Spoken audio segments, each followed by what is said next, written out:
시편 106편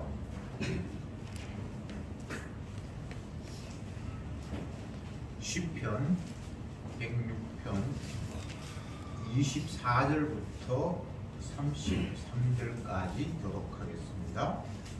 24절 제가 먼저 읽을게요.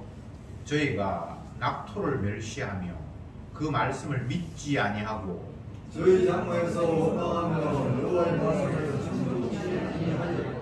이러므로 저가 맹세하시기를 저희로 광야에 엎드지게 하고 또 후손을 멸망 중에 엎드려뜨리며 각지에 엎드지게 하였다. 저희가 또 말볼과 연합하여 죽은 자에게 제사한 음식을 먹어서 그 행위로 주를 경건케 함을 인하여 재앙이 여기니 하였다. 때에 비느하스가 일어나 처벌하니 이에 재앙이 그쳤도다. 이에 저희에게 의로 정하였으니 되도록 하리로다. 저희가 또 무리바 물에서 여호와를 노하시게 하였으므로 저희로 인하여 얼이 모세에게 미쳤나니 이는 저희가 저 주님을 거듭함을 인하여 모세가 거듭해서 만민이 말하였음이로다. 아멘.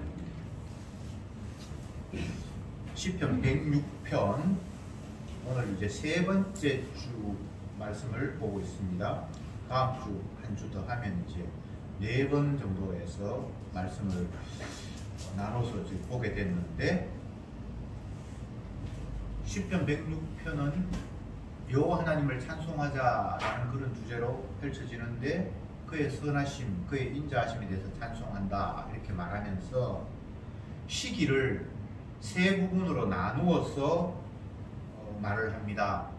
애굽에 있을 때 기사와 능력을 행하신 여호와 하나님을 찬송하고, 그 다음 광야에 있을 때 여호와 하나님의 능력을 찬송하고, 이제 가나안 땅에 들어갔을 때에 하나님께서 함께 하심을 찬송하고, 이제 그렇게 세 지역으로 나눴는데, 오늘은 광야에서 하나님께서 어떻게 이스라엘 백성들을 인도하셨는지, 그리고 또 더 많은 내용은 광야에서 이스라엘 백성들이 얼마나 완악했는지를 오늘 본문에서 기록하고 있습니다. 내용의 분량으로 보면 이 시편 106편에서 95% 정도가 이스라엘 백성들의 완악함, 하나님을 대적하고 범죄했던 내용들을 열거하고 있는데, 이게 어떻게 여호와 하나님을 찬송해야 될 이유가 되는가? 만약 우리 같으면 하나님을 찬송하자라고 이야기했으면 하나님이 기적을 베풀어서 우리를 보살펴주신 내용들을 쫙 열거하면서 하나님을 찬송하자라고 하면 아멘 할 텐데, 하나님을 찬송하자라고 이야기해놓고는 이스라엘 백성들의 범죄하고 완악한 행동을 했던 것들을 거의 95%를 깔아놨단 말이죠. 그런데 한 5% 정도가 그럼에도 불구하고 하나님이 자기 언약대로 시행하셨다라는 것 때문에 주님을 찬송해야 할 이유를 선명하게 선포하고 있습니다. 그러면 우리가 평소에 주님 앞에 진정 감사하고 찬양을 했을 때에 그게 제대로 된 감사와 찬양인지를 이 시편 106편을 보면서 한번 견주어 볼 필요가 있습니다. 뭐 이런 거 해주셔서 감사하다. 내가 너무 힘들고 어려웠는데 주님께서 때마침 적절하게 뭔가를 해주셔서 내가 어려운 문제를 해결했다. 감사하다. 뭐 그런 게 충분히 있을 수 있죠. 그런데 그건 굉장히 위험한 거예요. 언약에 따르면 하나님의 약속에 의한 감사가 되려면 반드시 우리의 죄악됨이 바탕에 깔리고, 그 죄악을 덮으시는 주님의 언약이 같이 맞물려서 그 주님 앞에 감사를 해야만 제대로 된 감사가 펼쳐지는 겁니다. 하나님이 나를 도와주셔서 감사하다. 그건 성경 아니어도 얼마든지 감사할 수 있죠. 부처님이 도와주셔도 감사할 수 있고, 신령님이 도와주셔도 감사할 수 있고 그렇잖아요.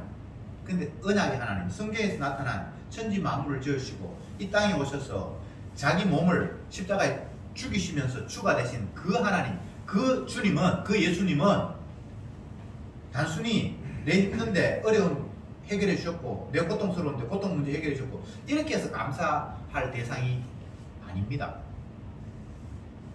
우리는 주님의 은혜를 받고 그냥 평소에 모든 것들이 공기와 햇볕과 물과 비 모든 것들을 다 그분의 긍휼과 사랑, 더 정확하게 이야기하면 십자가의 보혈의 피의 은혜와 연관되어서 우리에게 쏟아지고 있는데 우리는 그 모든 것들을 피의 은혜로 생각하지 못합니다. 24절 말씀 볼게요. 저희가 낙토를 멸시하며 그 말씀을 믿지 아니하고 저희 장막에서 원망하며 여호와의 말씀을 청종치 아니하였도다. 이게 어떤 내용인가 하면 하나님께서 이스라엘 백성들에게 적과 꿀이 흐르는 땅, 헷 족속, 히위 족속, 브리스 족속 이런 가나안 족속들이 살고 있는 그 땅을 너와 내 후손에게 주리라고 약속을 하셨습니다. 그런데 이제 그 땅 앞에 도착을 했을 때에 여호수아가 각 지파의 대표들을 한 명씩 불러서 12정탐꾼을 우리가 들어가야 할 땅을 사전에 정탐하라고 보냅니다.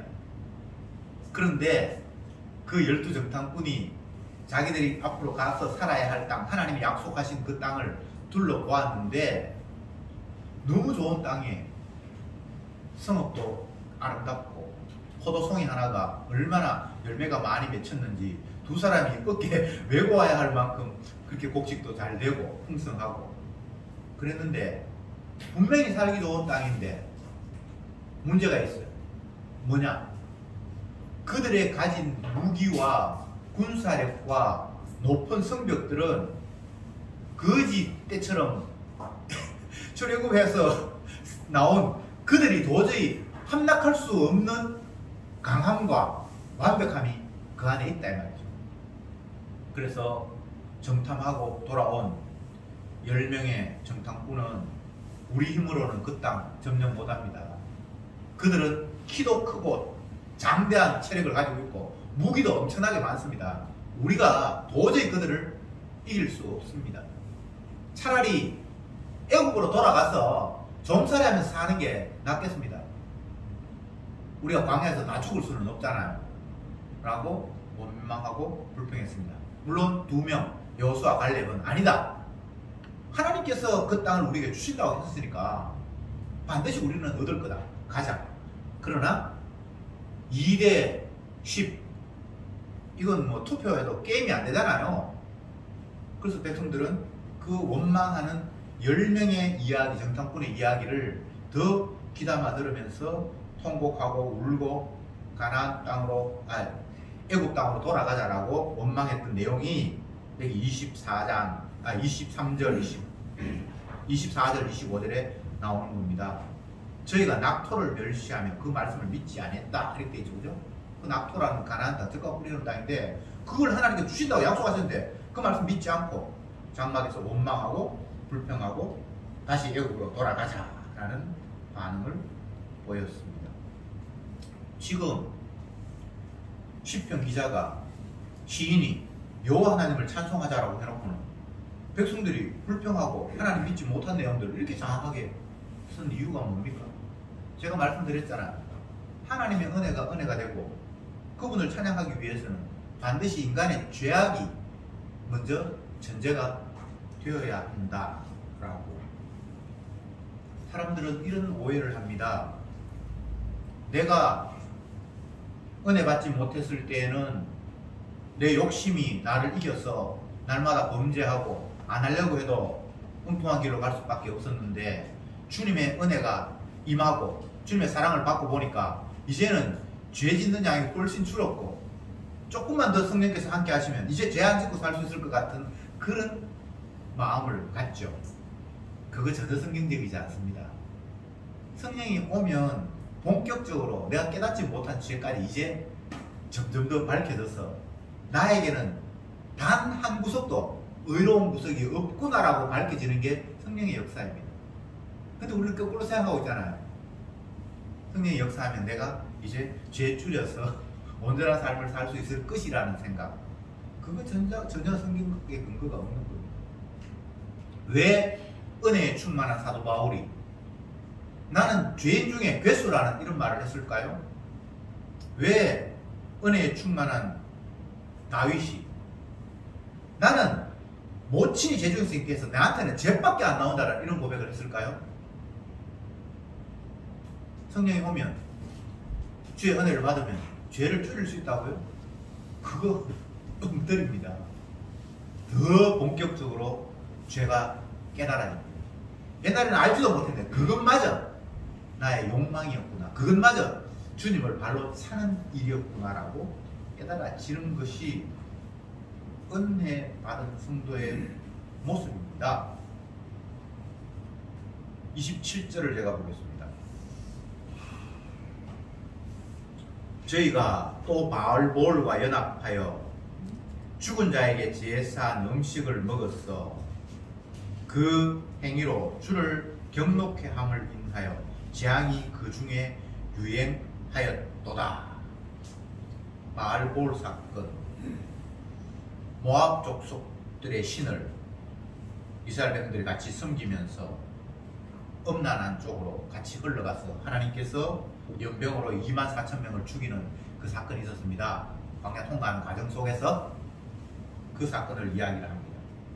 여기에 발람 선지자가 가담했고 여러 가지 죄악들이 거기에 발생했습니다. 그런데 왜 이런 이야기들을 하나님을 찬송하자고 하면서 계속 시인이 거론하는 것일까요? 주의 경노, 주의 진노. 30절에 때에 비느하스가 일어나 처벌하니 그의 재앙이 그쳤도다.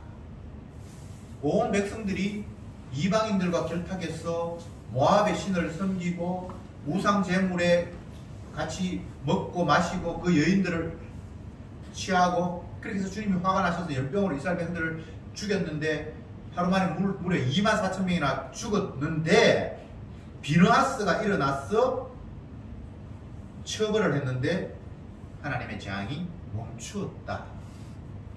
그 앞부분 지난주에는 백성들이 범죄를 했는데 하나님께서 엄청나게 심판하려고 하시는데 모세가 그게 끼어들어서 하나님의 진노가 멈추었다. 중간중간 요 하나님의 언약이 들어갑니다. 이게 하나님을 찬양할 이유예요.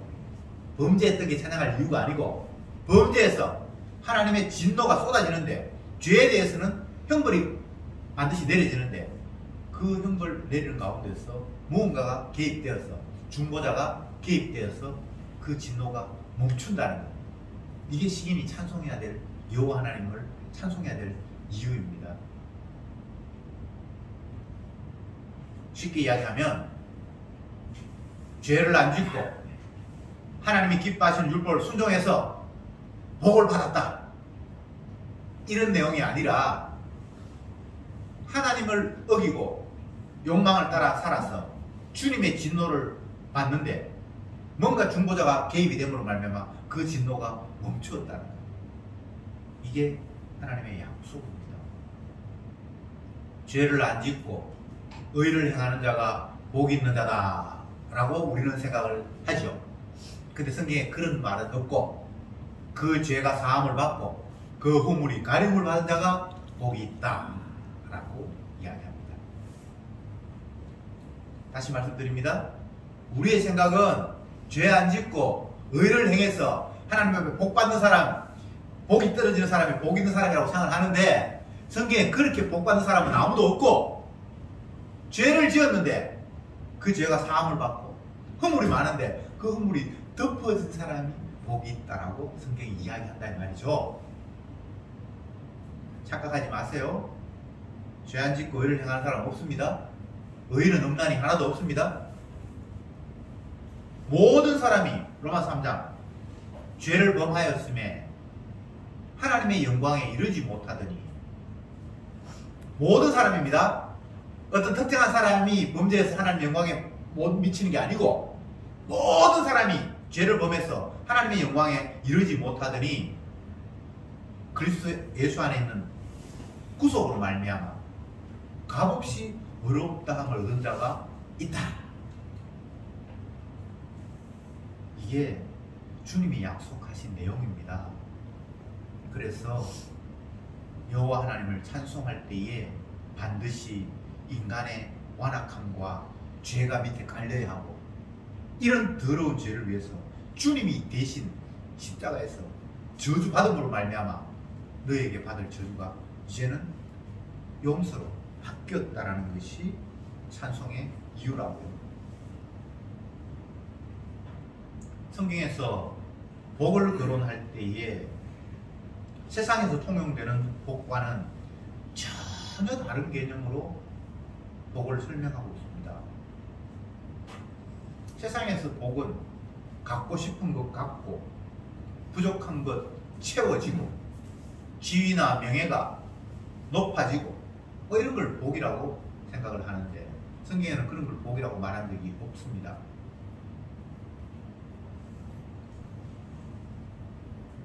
주의 말씀을 주야로 묵상하는 자가 복이 있는 자고, 의에 줄이고 목마른 자가 복이 있고, 가난한 자가 복이 있고, 심령이 가난한 자가 복이 있고, 애통하는 자가 복이 있고, 또 죄의 사함을 받은 자가 복이 있고, 허물의 가려움을 받은 자가 복이 있고, 또 멍청해서 제대로 하나님 말씀을 알아들을 수 없는데 귀가 열려서 들을 게 있는 자가 복이 있고, 소유가 아닙니다. 지위가 아닙니다. 어떤 상태가 복이에요. 로마서 8장에서 그리스도 예수 안에 있는 자에게는 결코 정죄함이 없다. 어떤 권사님이 저한테 그런 질문을 했어요. 목사님, 그리스도 예수 안에 있다는 건 어떤 겁니까?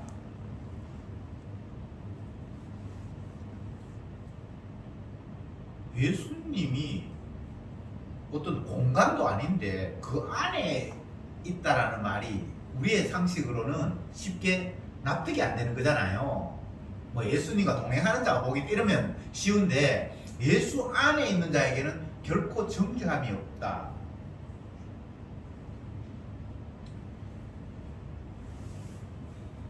이거는 목사님은 어떤 강의에서 예수 안에 있다는 것을 이렇게 표현해 놨더군요.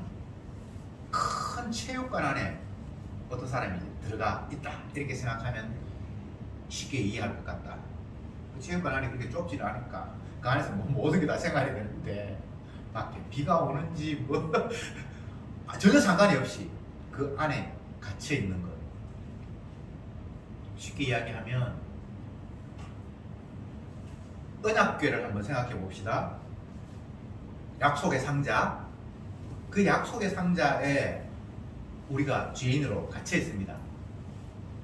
뭐 약속의 상자 안에는 인간의 죄 증거물들이 있잖아요. 그러니까 우리가 죄인이 있고, 뚜껑이 딱 닫혀 있고, 그 위에 피가 날마다 뿌려집니다. 우리가 이런 이 컵, 이게 우리가 죄인이라면 주님의 보혈의 피가 이걸 이렇게 덮어버린다고요. 그러면 피 때문에 이 안에 뭐가 안 보이는 거예요. 죄악의 증거물이 안 보이는 거예요. 이 상태가 예수 안에 있는 거예요. 예수 안에 있는 사람이 죄를 안 짓는 것도 아니고 착한 것도 아니고 훌륭한 것도 아닌데 정죄함이 없어요. 왜? 피가 그 더러움을 다 덮었기 때문입니다. 이게 주님께서 말씀하신 내용이에요. 예수 믿는 사람 앞으로 착하게 살아야지. 그 성경 이야기 아닙니다. 착하게 사는 게 아니고 날마다 주님의 은혜가 오면 내가 얼마나 지저분한 죄인인가가 계속해서 드러납니다. 그럴수록 주님이 나의 허물을 보혈의 피로 덮었다라는 것과 함께 그 말씀이 우리에게 은혜로 다가옵니다. 그럴 때 그는 진정 피의 증인입니다. 십자가의 증인입니다. 십자가의 증인이 되기 위해서는 반드시 본인 스스로가 죄인이 되는 겁니다. 죄 용서하시는 주님 앞에 자기가 죄인이 되지 아니하면 십자가의 증인이 될 수가 없습니다. 자꾸 주님 앞에 죄 안 짓게 해달라 그러고 훌륭하게 살게 해달라 그러고 의를 행하게 살게 해달라고 그러는데 그게 얼마나 모순된 이야기입니까? 그렇게 돼버리면 죄 용서하시는 주님이 얼쯤해요. 죄가 없는데 뭐 너무나 완벽하게 살아버렸는데 그러면 예수님은 예수님대로 다른 사람한테 다 죄 용서해야 되고 나는 예수님하고 상관없이 그냥 내 자체적으로 살 수 있는 희한한 꼴이 되겠죠. 그런 경우는 없습니다. 왜 다윗은 모친이 나를 죄 중에서 태어나게 하셔서 나는 아예 죄 덩어리고 움직이는 것마다 죄다 이런 이야기를 했을까요? 그게 성령을 통해서 깨달은 자기의 본질이기 때문에. 율법이 없으면 간음하지 말라는 말이 없었으면 간음이 죄인 줄도 몰라요. 도적질 하지 말라는 율법이 없었으면 자기가 도적질하는 죄인 줄도 몰라요. 그러면 율법이 주어졌습니다. 그럼 어떻게 됩니까? 그 율법에 의해서 나는 죄인이라고 폭로되는 거예요. 그걸 내가 지키고 말고 하는 그런 문제가 아니고 율법을 주신 이유는 네가 그런 죄인이라는 걸 죄를 드러내기 위한 하나님의 전략이었어요. 근데 사람들 그렇게 생각하지 않잖아요. 주님께서 율법을 주셔놓고는 지켜라 그럼 복 받는다, 못 지키면 저주 받는다 그렇게 말씀하셨으니까 지키려 주시니까 그렇게 말씀하셨겠지 못 지키는데 우리에게 왜 지키면 복 받는다고 했을까? 자꾸 이런 식으로 접근을 하잖아요. 근데 로마서에 보세요. 율법을 준 이유는 모든 사람을 죄 아래 가두기 위해서 주셨다고 했잖아요. 그러면 제가 여러 번 이야기합니다만 지키면 복 받는다는 말은 하나만 하잖아요. 근데 지켜서 복 받는 사람이 있어요. 하나님의 아들 예수님. 그건 예수님에게 지켜 순종해서 복 받는다는 건 예수님에게 해당되고 우리에게 해당되는 것은 못 지켜서 저주받는다는 게 우리에게 해당되는 거예요. 그래서 지켜서 복 받는다는 말이 있어야 돼요. 아시겠습니까? 성경을 제대로 알아야죠. 우리에게 지켜서 복 받는다는 게 해당되는 이야기가 아닙니다. 안 돼요. 사람으로서는 할 수 없으리라는 말을 하기 위해서 율법을 주셨습니다. 그리고 우리는 그 율법 앞에 죄인으로 폭로시키기 위해서 말씀을 주셨습니다. 그 말이 도적질 하지 말라는 율법에 쓰면 네가 도적이 어떤 죄인 줄도 몰랐을 것이다 라는 말이에요. 그 말이 있음으로 말하면 우리가 도둑놈으로 드러나는 거예요.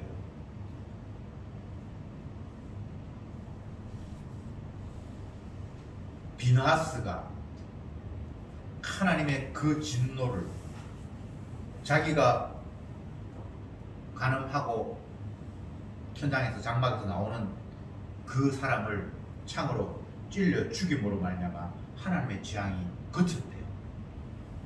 비느하스는 아론의 손자죠. 제사장이죠. 그 계통이죠. 하나님이 율법을 범했다는 이유로 이방인과 음행하고 우상 제물을 섬기고 그들과 어울려서 범죄를 하고 그래서 하나님이 연병으로 그들을 다 죽이려고 하는데 비느하스가 주님의 마음으로 간음하고 이방 여인과 간음하고 장막에서 나오는 그를 죽이고 이방 여인을 죽였을 때 하나님의 재앙이 그쳤다. 이게 중보의 기능이에요. 누군가의 대신 희생으로 말미암아 백성이 받아야 될 저주가 멈추는 거예요. 성경에 이런 표현들이 그냥 스쳐 지나가 버리면 도저히 이해할 수 없는 내용이지만 이 모습 속에 장차 오실 메시아의 모습을 담고 있습니다.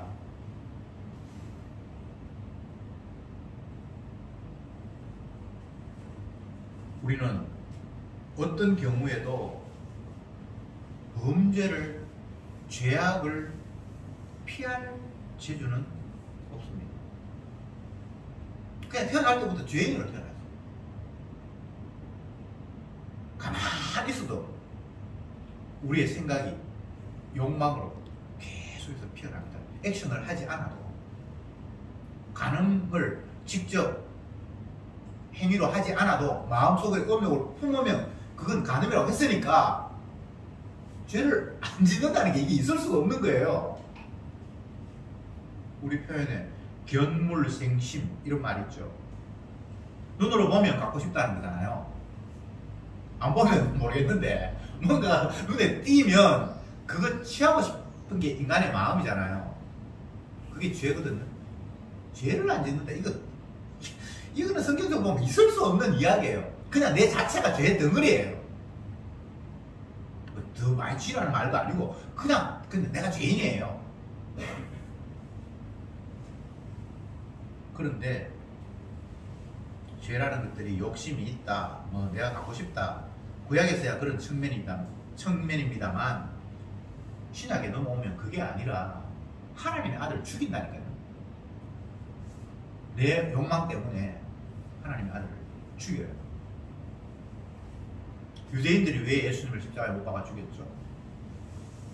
심지어 살인 강도 바나바는 풀어주라 그러고 예수님은 죽이라고 했잖아요. 그러니까 예수님은 그 당시 유대인들의 시각에는 살인 강도보다도 더 자기들을 해롭게 하는 자예요. 그래서 죽이라고 하는 거예요. 여러분 생각해 보세요. 유대인들이 IQ가 낮아서 그런 어리석은 행동을 했겠습니까? 배움이 모자라서 그런 행동을 했겠습니까? 그렇게 생각하면 큰 오해입니다. 그들은 똑똑한 사람이고 나름대로 잘 살기 위해서 안간힘을 쓰고 하나님 율법도 열심히 공부하고 여러분이나 저보다는 훨씬 더 대단한 사람들이에요. 그들이. 그런데 왜 그들은 하나같이 예수님을 죽이는 일에 박수를 치면서 살인 강도 바나바는 살려주자. 왜 그런 극심한 대비를 시켜놓았을까요? 그냥 예수님 죽였다고 그러면 되는데 바나바, 살인 강도, 가장 완악한 자, 그 사람은 풀어주고 예수님은 죽이라고 했을까요? 그만큼 인간은 주님을 미워한다는 겁니다. 싫어한다는 겁니다. 꼴도 보기 싫어요. 왜요? 우리를 죄인이라고 자꾸만 고발하니까. 입만 열면 죄인이래. 내가 행동도 하지 않았는데 죄인이래. 네 생각이 어릴 때부터 악하대. 미치고 홀짝 뛰고 환장할 일이에요. 뭐 살인 강도 이런 사람이 죄인이다 그러면 되는데 말씀대로 지키면서 안간힘을 쓰면서 정말 이슬도 깨끗하다고 말 못할 만큼 그렇게 순수한 사람, 바리새인, 서기관 그런 사람 향해서 너 애비는 마귀다. 니는 마귀 새끼다. 이렇게 얘기를 했으니까 어떻게 그 주님을 내버려 둘 수 있겠습니까? 뭘 했는데 잘못했다 그러면 이해가 돼요. 근데 하지도 않았는데, 아니 잘했는데, 열심히 했는데 예수님도 인정했어요. 너희 의가 서희가 바리새인 것 같지 않으면 결코 천국에 못 간다 했을 때 예수님의 그 말은 서희가 바리새인은 다른 사람에 비해서 대단한 사람이라는 거예요. 그런 그들을 향해서 훌륭하다 착하다라고 박수 치는 게 아니라 너희 애비는 마귀다 라고 얘기를 했다 이 말입니다. 그럼 뭐 어쩌라는 말이에요. 그러니까 너무나 인간의 그 욕망들을 짓밟아버리고 아예 하나도 인정을 안 했어요. 여러분 그런 사람을 만약에 주변에 만나면 여러분도 죽였을 거예요.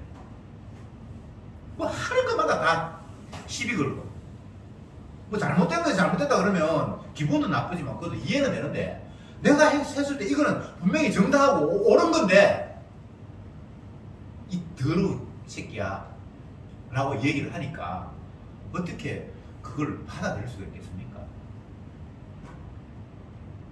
죄인이라는 말이 참 우리는 너무 쉽게 이야기를 하는데 그보다 더 듣기 거북한 말이 없어요.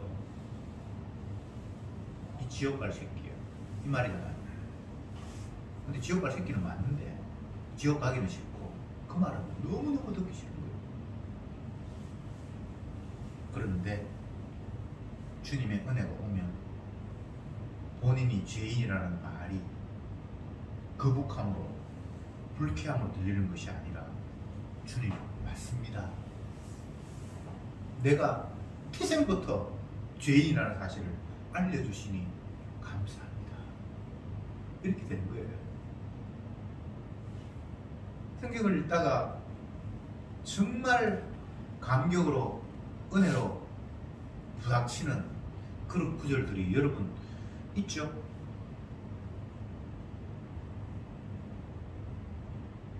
저는 베드로가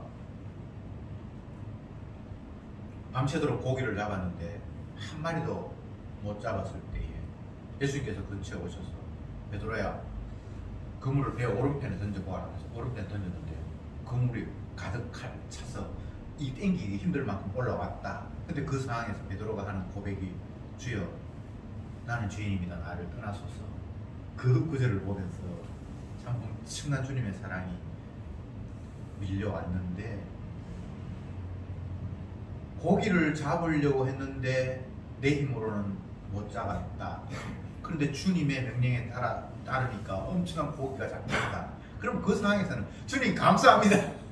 이렇게 되고 앞으로 내 주님 말씀 계속 들을게요. 이런 대화가 쭉 왔다 갔다 해야 되는데 그 상황에서 나는 죄인입니다. 나를 떠나소서라는 이야기를 했다 이 말이죠.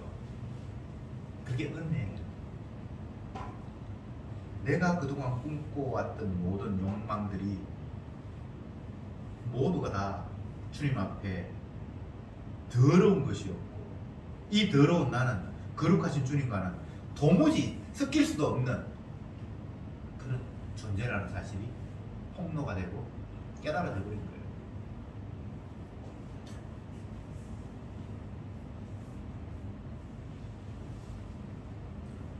31절에 이 일을 저에게 의로 정하셨으니 대대로 복음하리로다. 비누아스가 대신 분노함으로 말미암아 재앙이 그치셨고 이것을 의로 정해서 계속해서 간다. 이게 예수님의 대속의 희생을 통해서 죄용사 받는 그런 구도입니다. 32절에 저희가 또 머리가 부려서 여호와를 노하시게 하였으므로 저희로 인하여 을이 모세에게 미쳤나니 이는 저희가 그 심령을 거역함을 인하여 모세가 그 입술로 망령되이 말하였음이로다.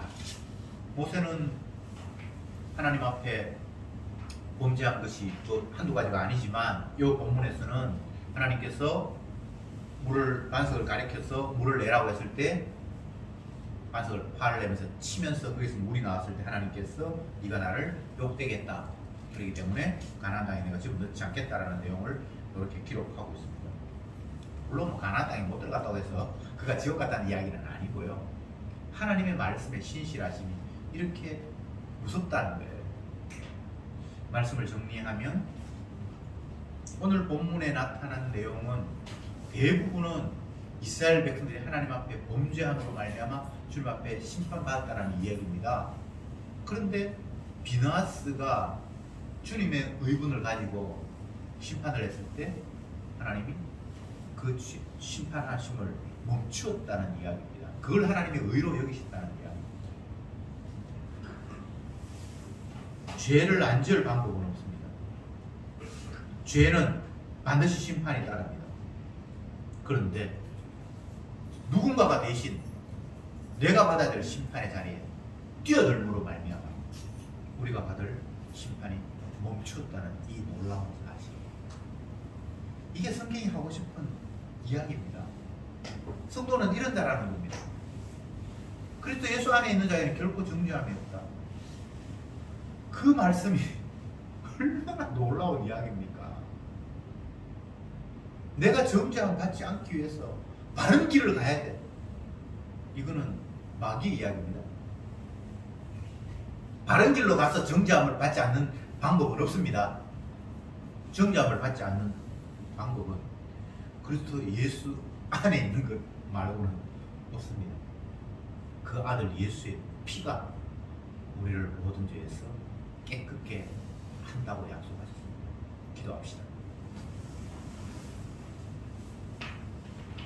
여호와 하나님의 선하심을 그 인자하심을 찬양하자고 시인은 고백하면서 외치면서 얼마나 인간이 완악했는가를 줄줄이 나열을 하는데 그 완악함의 모습이 바로 저희들의 모습이었습니다.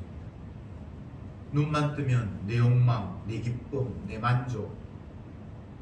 주여, 우리는 먹든지 마시든지 무엇을 하지 나의 만족을 위해서 했습니다.